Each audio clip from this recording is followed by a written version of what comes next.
Bonjour et bienvenue dans l'émission de voyance. Christophe, votre voyant, répond à toutes vos questions.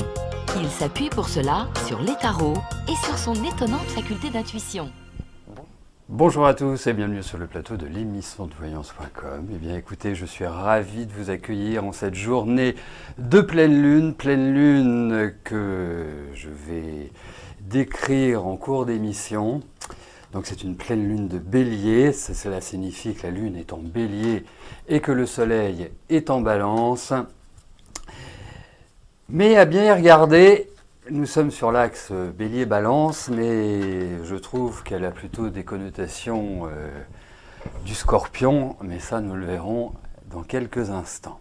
Bon, en tout cas, j'espère que vous allez bien, j'espère que vous êtes suffisamment zen, puisqu'en général, une pleine lune a plutôt une tendance à nourrir l'excitation, et pas forcément la bonne excitation, et surtout à faire remonter des souvenirs, à faire émerger des tensions. Voilà, et celle-là, elle est pas mal. Enfin, cette pleine lune en termes de tension.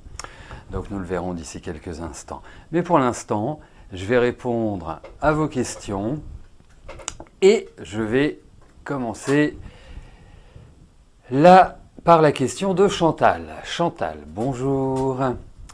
Est-ce que je vois Alain en couple depuis 2 mois revenir vers vous? Hein? Allez, on va voir ça tout de suite.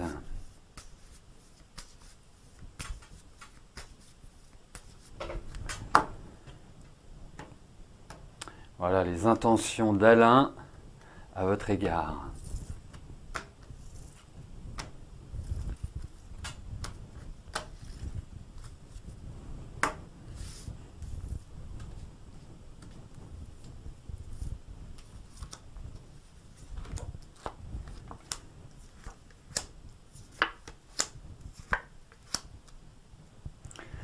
Eh bien écoutez, c'est pas impossible. Ouais, non, c'est pas impossible. Ah, effectivement, vous en avez très envie. À partir de là, je vous dirais quand même une chose, c'est que il est quand même pas simple à gérer, Alain. Hein. C'est pas un homme qui fait dans la simplicité, et je dirais que il va où il a envie d'aller. Voilà. Donc, il est en couple depuis 2 mois avec une femme. Il peut très bien revenir vers vous et puis repartir. Enfin, ça présage pas non plus d'une stabilité extraordinaire. Après, on ne peut rien faire contre l'amour. Hein, c'est indéniable. Quand vous aimez quelqu'un, quand vous êtes attaché à quelqu'un, bon, il est quand même complexe de s'en libérer, même si le temps est le meilleur allié dans cette configuration-là. Bon, mis à part ce trait de philosophie, eh bien, je vous dirais que oui, vous allez le revoir pointer le bout de son nez, indéniablement. Alors, peut-être pas forcément tout de suite, mais je pense que vous allez avoir de ses nouvelles et que vous allez le revoir. Voilà.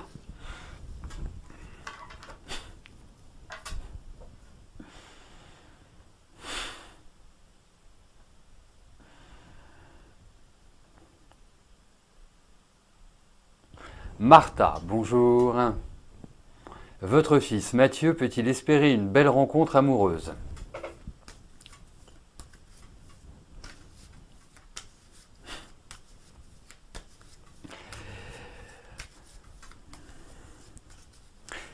Ça doit quand même faire drôle parce que, bien évidemment, vous et moi, vous savez pourquoi je souris, ou pourquoi parfois je réagis, ou parfois parce que sur l'émission, il y a un chat qui permet à chacun de s'exprimer. Mais pour cela, il faut s'inscrire, pour cela, il faut être un membre de l'émission. Et je me dis, vu que les émissions sont en rediffusion, qu'elles sont sur notre chaîne YouTube, les gens doivent se dire parfois, ils doivent s'interroger sur mes sourires, sur mes rires, sur mes réactions, sur... voilà, c'était juste une intervention de pleine lune. Donc Martha, voyons pour votre fils Mathieu, sur le plan affectif, ce qui ressort.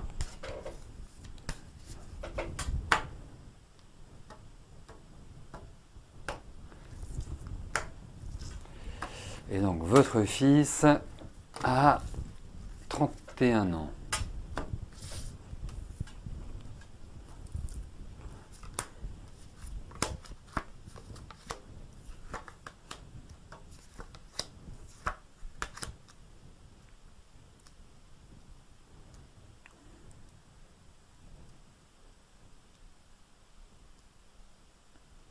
Je trouve qu'il y a quand même une forme d'exigence chez votre fils dans le choix de ses conjointes, dans le choix de ses petites amies.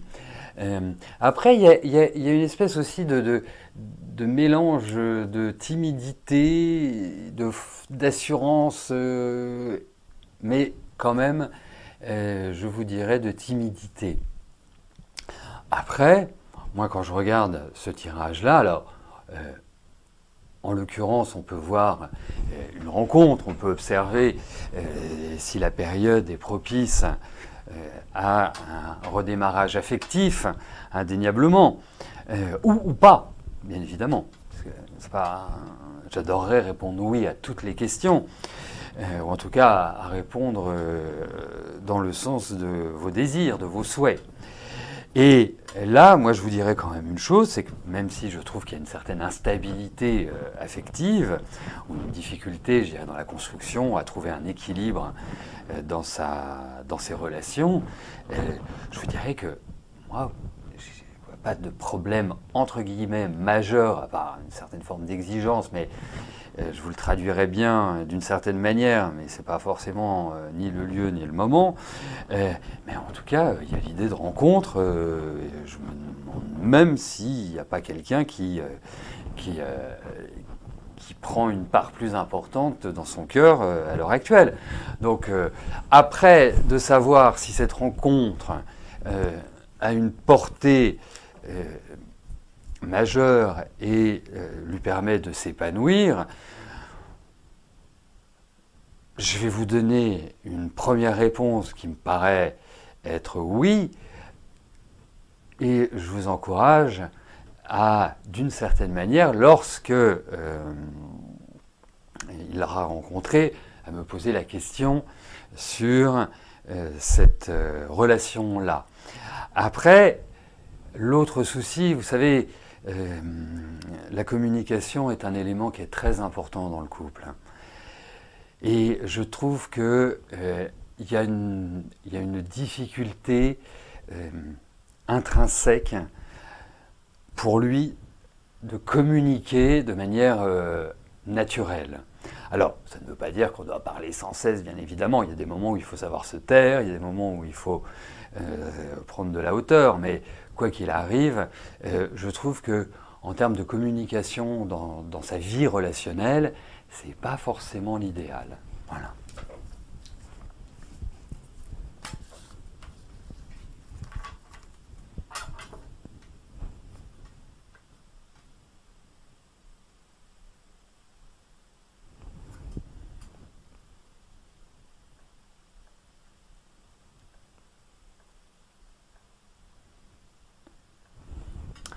Mehdi, bonjour.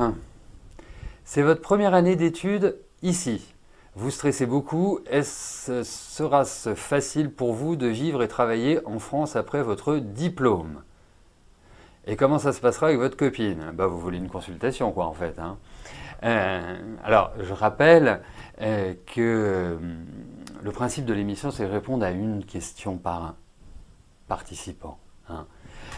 Donc, on va regarder par rapport à votre situation en France et le confort ou l'inconfort que cela générera.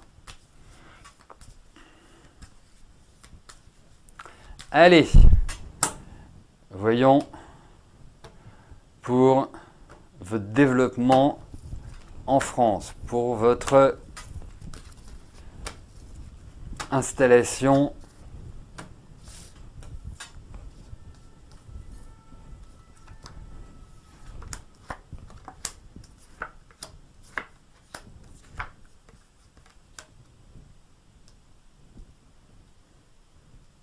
Alors, vous savez, je je ne sais pas où vous habitez physiquement, si vous êtes à Paris, si vous êtes en province. Pourquoi je vous parle de ça, moi?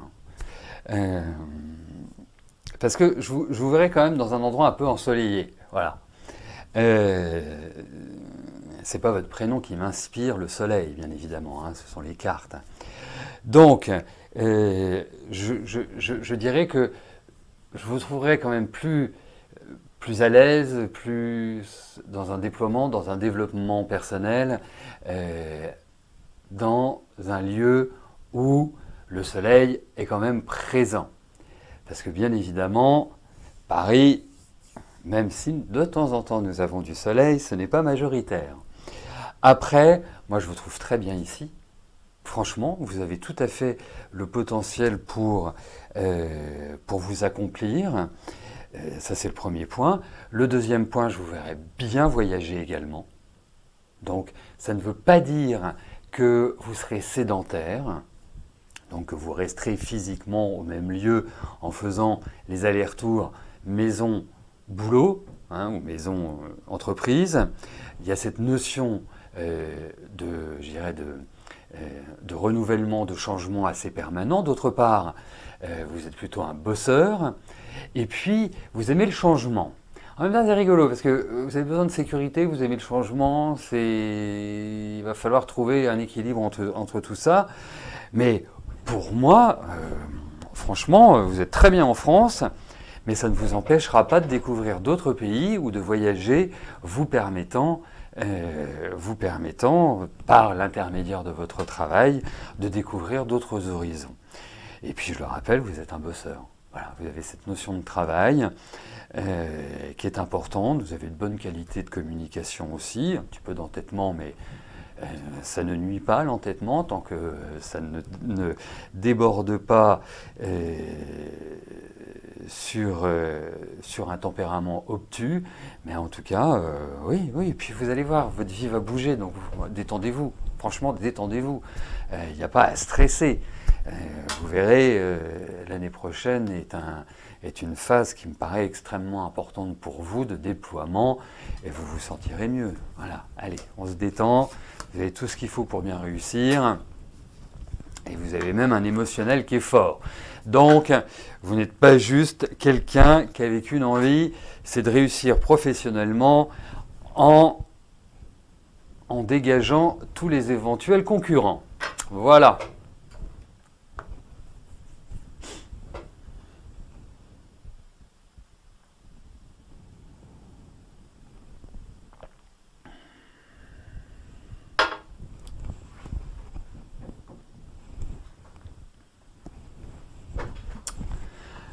Aujourd'hui, en ce mercredi 20 octobre 2021, nous entrons dans une phase qui s'appelle la pleine lune. La pleine lune correspond à l'opposition de la lune et du soleil, donc elles sont dans des signes qui se font face. Donc au même degré, bien évidemment. Et donc là, l'axe qui est concerné est l'axe Bélier-Balance. Et cet axe correspond en même temps à notre individualité et correspond aux autres. Et quand je dis les autres, c'est le conjoint, la conjointe, les associés, dans leur globalité. Cela peut représenter, puisque symboliquement la balance est la maison 7, tout ce qui est en lien avec les contrats, qu'ils soient d'ordre privé ou qu'ils soient d'ordre affectif, relationnel. Alors la pleine lune, même si elle génère une certaine tension dans son principe, c'est une phase, et surtout les 2 jours postérieurs à cette pleine lune, est une phase qui nous permet de faire un point route sur ce que nous avons entrepris les 15 derniers jours, tel que nous avons considéré nos actions, tel que nous avons vécu d'une manière générale, et ce dans tous les domaines. Cet axe aussi correspond à tout ce qui est au niveau relationnel, que ce soit au niveau familial, amical, professionnel, affectif, amoureux. Donc, c'est un axe a priori d'ouverture. Et je dis bien a priori parce que je trouve que cette pleine lune a quand même une résonance très scorpionesque, si je puis me permettre. Mais cela, nous allons le voir d'ici quelques instants, la raison pour laquelle je la considère comme étant plus martienne, plutonienne que vénusienne, martienne. Voyons les forces en présence. Nous avons une conjonction Soleil-Mars opposée à la Lune, de facto, puisque c'est une pleine Lune, et au carré de Pluton. D'autre part, si nous dressons le thème pour la France, Mars se situe en maison 8, qui est la maison symbolique du Scorpion. Et si nous allons au-delà, pour ceux qui font de l'astrologie ou qui ont des notions en astrologie, l'axe Bélier-Balance habite respectivement, quand je dis respectivement, c'est le Bélier se situe en maison 2 et la Balance se situe en maison 8 et cela correspond également à l'axe Taureau-Scorpion. Alors, pourquoi véritablement cette dimension, entre guillemets, Scorpion? Les deux planètes du Scorpion sont Mars et Pluton. Ces deux planètes sont en carré. C'est un aspect de tension. Mars représente l'énergie, Pluton représente la transformation, voire la transmutation, mais également ce qui est invisible. Lorsque vous associez ces deux planètes, et notamment dans un carré, eh bien, cela est synonyme de violence. Violence physique, violence verbale, de réaction extrême, voire démesurée. C'est une forme de destruction par plaisir de faire mal. Donc vous pouvez jeter un petit coup d'œil sur votre thème personnel s'il existe des aspects entre ces deux planètes. Si vous avez des planètes, par exemple dans le troisième décan de la Balance, du Capricorne, du Cancer et du Bélier, voir si votre maison 8 est en Capricorne ou en Balance. Si tel est le cas, il vous faudra, selon les éléments touchés, quand je dis les éléments touchés, ce sont les planètes, de ne pas vous laisser aller à vos pulsions, à vos envies immédiates, car vous avez de fortes chances de le regretter par la suite. À titre d'exemple, si ces aspects touchent votre Vénus natale, vous serez de facto à fleur de peau sur le plan affectif et aurez envie d'en découdre avec votre conjoint, votre petit ami, votre petite amie, enfin celui qui a priori est votre amoureux ou votre amoureuse. Si c'est Mercure, c'est votre intellect, vos modes de pensée, vos écrits, entre autres, qui seront à surveiller, car vous avez de fortes chances de dire les mots qui blessent et de voir une certaine nervosité intérieure accentuée. Donc en aspect avec cette pleine lune, il est important pendant les quelques jours qui viennent de retenir au maximum vos pulsions profondes, de ne pas surréagir et de ne pas vous emporter tel un tsunami, tout simplement. Donc c'est un aspect extrêmement rude, extrêmement violent. Alors bien évidemment, c'est un aspect qui peut avoir une portée sur, au-delà des thèmes individuels, sur le monde, puisque si nous voyons Pluton en Capricorne, au carré de Mars, au carré de la Lune et du Soleil, cela peut avoir un impact sur la Terre et voilà, déclencher, je ne sais pas, des tremblements de terre, des tsunamis, des pluies diluviennes, même si ce n'est pas forcément la pluie, ou des éruptions volcaniques. Enfin, en tout cas, ça peut déclencher des conflits ou des difficultés à trouver un équilibre entre les différents partis ou les différents pays. Voilà. Donc, il faut plus aborder cette phase-là dans une forme de tranquillité, de sérénité, plus être dans l'écoute, dans l'empathie et prendre de la hauteur. Heureusement, nous avons aussi une jolie conjonction Mars-Soleil, hein, qui est une conjonction d'énergie, qui est au trigone de Jupiter. Donc, cela va développer l'envie d'agir, l'énergie, donne aussi une envie de se dépasser. Il faudra veiller à ne pas gaspiller. Vous savez, le principe du coup d'épée dans l'eau va très bien avec cette configuration astrale. Et de ne pas mener des combats inutiles. Dans ce genre de période, il faut choisir les combats les plus importants ou en tout cas essayer d'organiser nos combats dans un ordre de priorité. Donc, tout ce qui est en rapport, bien évidemment, avec Jupiter, nous mène vers la légalité, vers la concrétisation, vers l'expansion, vers le développement, que ce soit de nos projets, de nos activités, de notre vie de couple, etc., etc. Mais bien évidemment, Jupiter étant la loi, il faut s'attacher à le faire de manière légale. On va parler un peu d'intellect, puisque nous avons aussi Mercure qui est au trigone de Saturne, dans les signes d'air.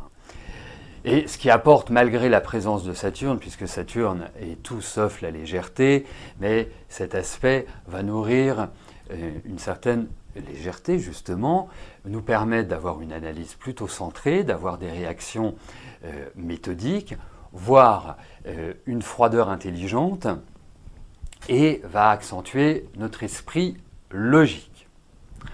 Donc, vous l'aurez compris, comme souvent en astrologie, les deux plateaux de la balance, si je puis me permettre, sont habités.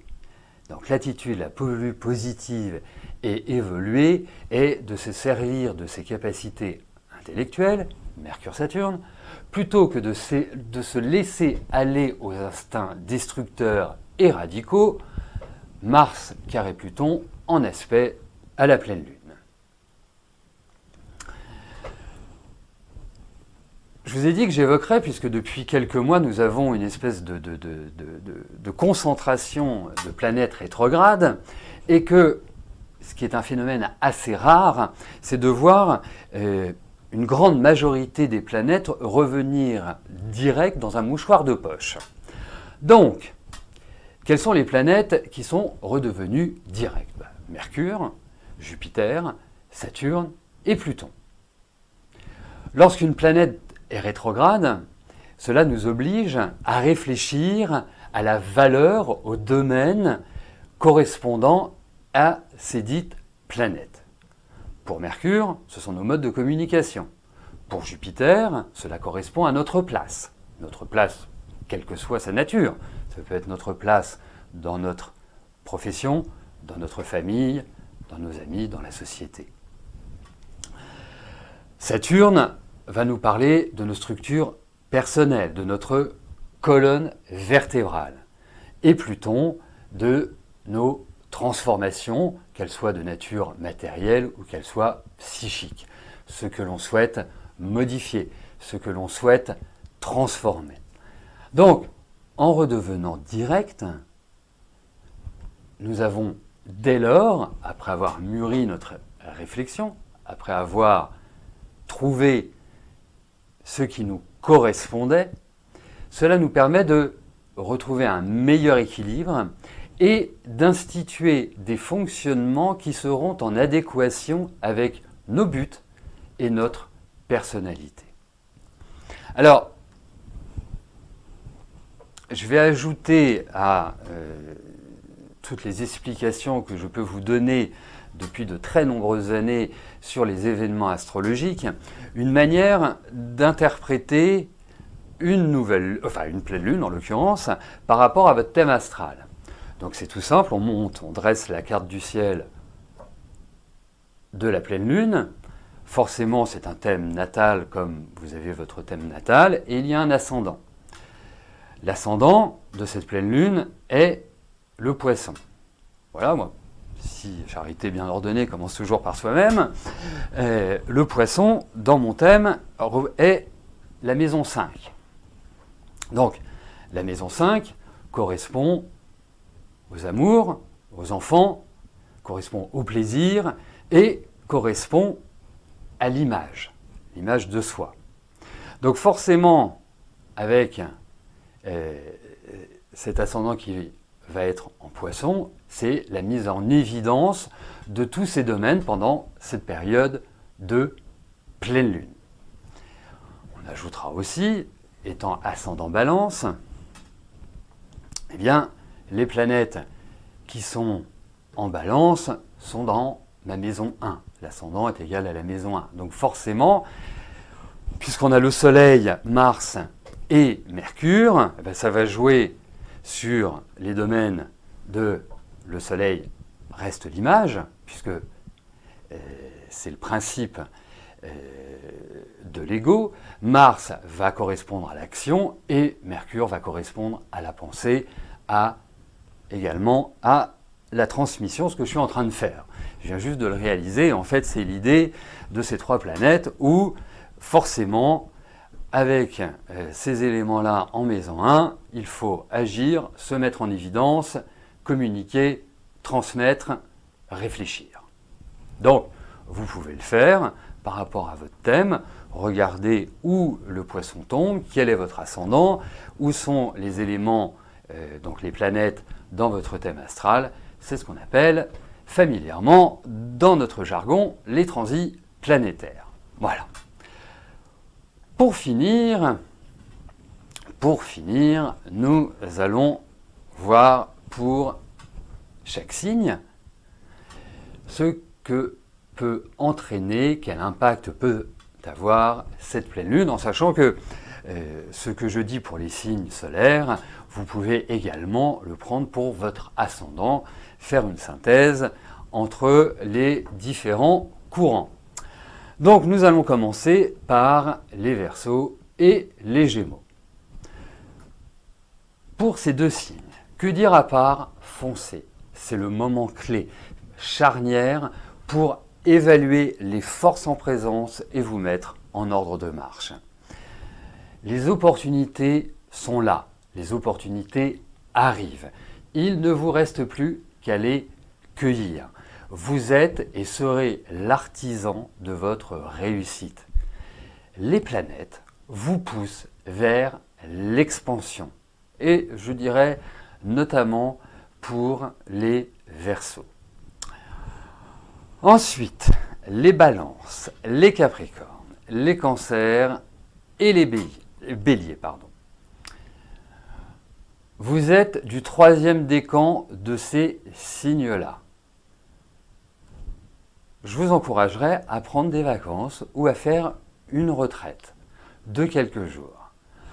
Bien sûr, vous n'avez peut-être pas forcément la possibilité de le faire. Alors, mettez-vous plus dans une dynamique d'accompagnement, de retrait.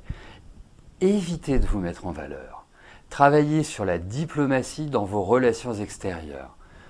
Vous verrez, vous risquez de subir les autres, de voir les autres prendre un malin plaisir à vous asticoter. Donc, c'est la période où vous devez vraiment être hyper zen et ne pas être dans la réaction. Pour les autres décans de ces signes-là, poursuivez sur l'énergie de ces dernières semaines. Vous bénéficiez des bons aspects de Jupiter et Saturne. Donc, la possibilité de prendre une place prépondérante dans votre environnement. En ce qui concerne les Taureaux et Lions,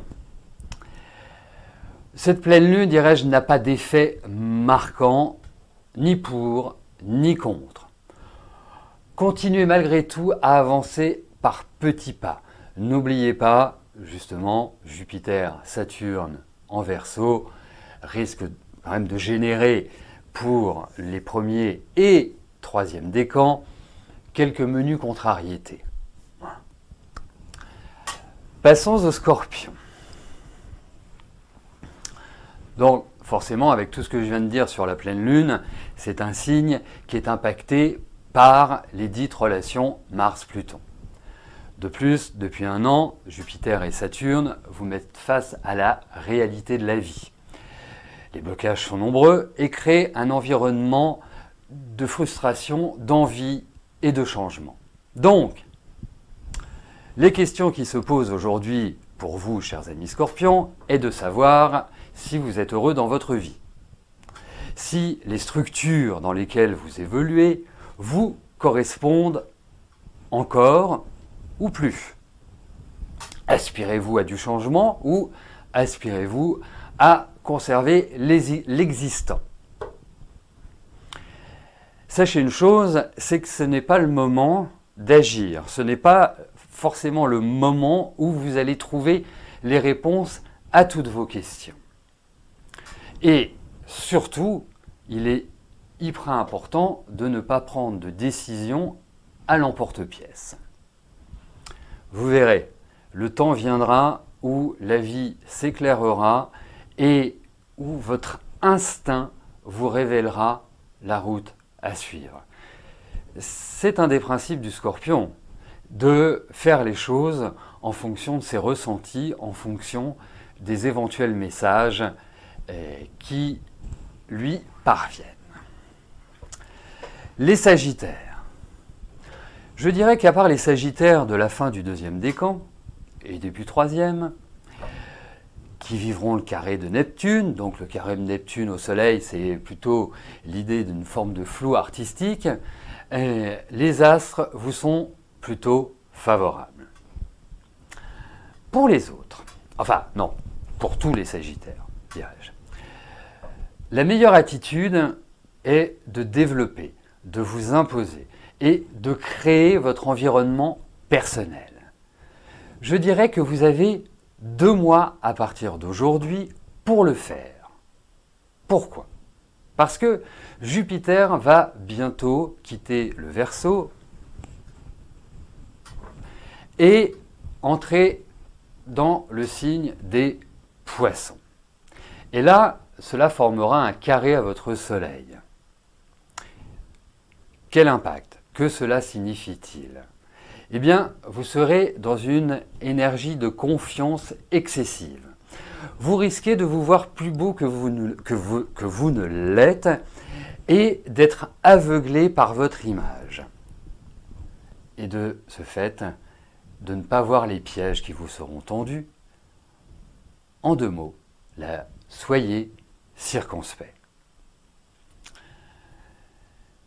Et nous allons finir notre balade à travers les signes par les Poissons et les Vierges. Alors, vraiment pour vous, je vous l'ai dit, le jour de la nouvelle lune, c'est le moment opportun de saisir les opportunités qui se présentent à vous. Les planètes sont nettement favorables à votre expansion et à votre désir de structurer votre vie selon vos désirs. Donc, vous savez ce qu'il vous reste à faire. C'est vraiment une configuration qui me paraît impeccable pour trouver un épanouissement total. Alors, bien évidemment, ces interprétations sont par rapport aux signes. Un thème astral, c'est la composition d'un ensemble de planètes, de signes, de maisons et d'aspects.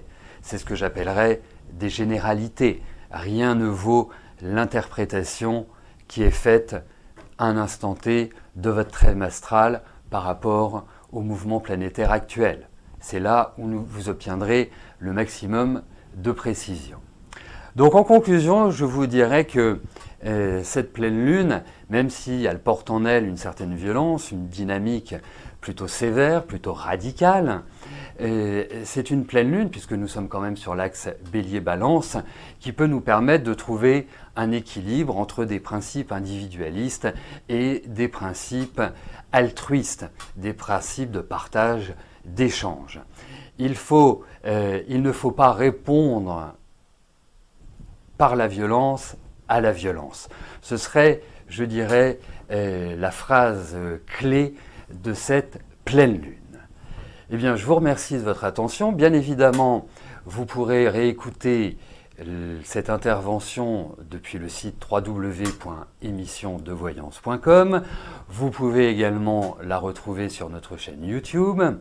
Et puis, bien évidemment, l'astrologie ne s'arrête pas aujourd'hui et dans les semaines qui viennent, nous aborderons d'autres thématiques, que ce soit la nouvelle lune, que ce soit l'entrée de Jupiter en Poisson, et puis plein d'autres événements astrologiques qui se préparent. Voilà, écoutez, je vous souhaite à tous une excellente pleine lune, et je vous dis à très bientôt pour de nouvelles aventures astrologiques.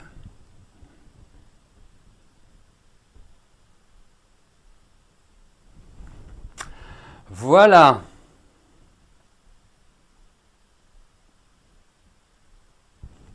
Bon, alors c'est vrai que j'avais beaucoup de choses à dire, donc ça a pris quand même une partie de l'émission. Bien évidemment, je ne vais pas m'arrêter là et je vais répondre aux questions qui sont en suspens. Hein, ça me paraît tout à fait normal. Hein, je ne voudrais pas, en cette pleine lune, créer pour un lion et pour un poisson de la frustration. Donc, j'en viens à la question d'Anna. Anna, bonjour.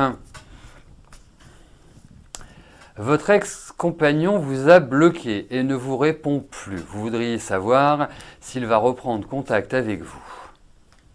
Allez.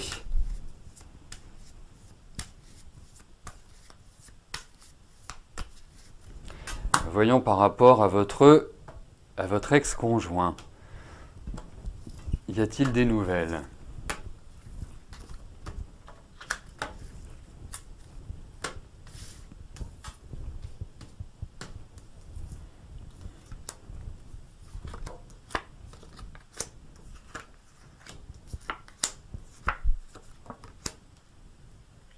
Bon, alors je ne vous dis pas forcément tout de suite, mais effectivement, j'ai quand même l'impression que vous allez avoir de ces nouvelles. Alors, je vous dirais effectivement, il vous a bloqué, mais je vous encouragerais à ne rien tenter pour l'instant. C'est pas quelqu'un, je dirais, que l'on force à faire les choses, ou c'est quelqu'un qui a plutôt une personnalité qui n'en fait qu'à sa tête, disons-le. Hein. C'est pas dû vous marrer tous les jours quand même. Hein. Personnalité assez forte. Alors je dis pas que vous n'avez pas une personnalité forte, hein. Vous avez du tempérament, c'est indéniable. Mais là, c'est quelqu'un qui décide ce qu'il veut faire par lui-même et sans vraiment prendre de conseils. Voilà. Donc, mais j'ai quand même le sentiment que vous allez le revoir. Eric, bonjour. Vos finances sont stabilisées depuis peu. Est-ce que cette embellie va continuer?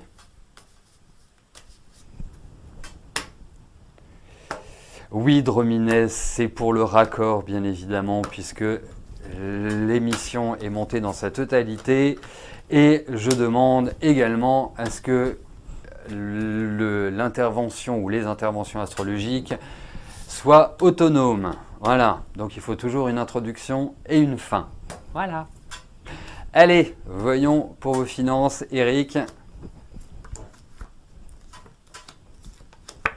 Allez, arrêtez de vous angoisser. Je trouve que les énergies sont meilleures. Effectivement, c'est vraiment un regain, il y a une espèce de grand changement sur le plan financier, parce que si ma mémoire ne me trahit pas, il n'y a pas si longtemps que ça quand même, enfin quand je dis il n'y a pas si longtemps, il y a quelques mois, voire une année, c'était pas exactement cette même énergie. Donc, bien évidemment, une gestion bon père de famille, comme on dit, mais je pense qu'effectivement, ça va se stabiliser. Voilà.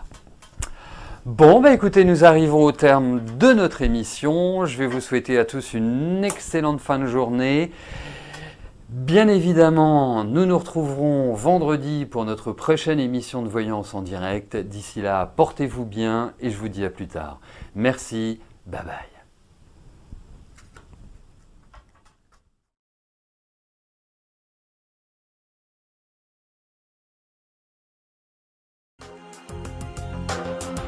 N'oubliez pas que du lundi au vendredi, à partir de 13h30, je réponds en direct à vos questions sur le site de l'émissiondevoyance.com et j'aborde avec vous tous les sujets qui vous tiennent à cœur.